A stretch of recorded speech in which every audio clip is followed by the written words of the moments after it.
মানে চিন্তা করতো কি করে পুজো হবে।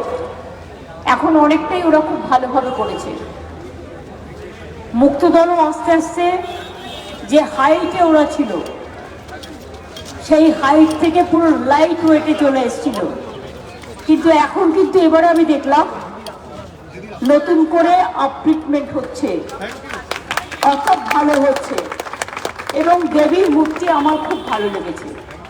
আপনারা সকলে বৃষ্টির মধ্যে অপেক্ষা করছেন এতক্ষণ ধরে, আর রাস্তায় এত জ্যাম হয়ে গেছে কারণ সবাই রাস্তায় গাড়ি পার্কিং করে রেখে দিয়েছে। তারপরে যার যা ইচ্ছা এদিক দিয়ে ওদিক দিয়ে ঢুকে যাচ্ছে, তাদের দোষ নেই। বর্ষা তো, প্রচণ্ড বৃষ্টি, একদিকে কোন দিকে যাবে বুঝতে পারছে না। প্রতিবার আমার জন্য একটি ক্লাব অপেক্ষা করে ওই ৭৬ পল্লীর আগে রাস্তার উপরে। না না, স্বাধীন সংঘ আমি যেতে পারিনি, বাবু বলে দিয়েছে ওকে। ৬২ পল্লী নয়, ৬২ পল্লী নয়, অনেকটা আগে, মানে আমি বলছি ৭৬ পল্লীর অনেক আগের যে পুজোটা এলবিনের এদিকটা, ওই অনেকে সোমনাথ চ্যাটার্জির মেয়েকে এরা আছে যে পুজোটা।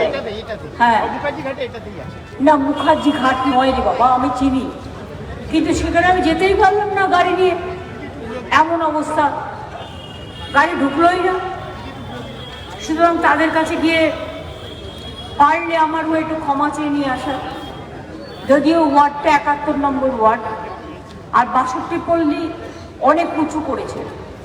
আমি ৬২ পল্লীর পাশ দিয়ে ২-৩ বার যাতায়াত করেছি, কিন্তু আমি চিনতেই পারিনি যে ৬২ পল্লীর পুজো এত উচ্চতায় ওরা নিয়ে গেছে।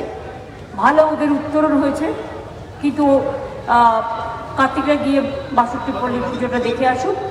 শুধু আমি ওদের জন্য কিছু জামা কাপড় দেবো, সেটা ওদের দিয়ে দিতে হবে। Thank you.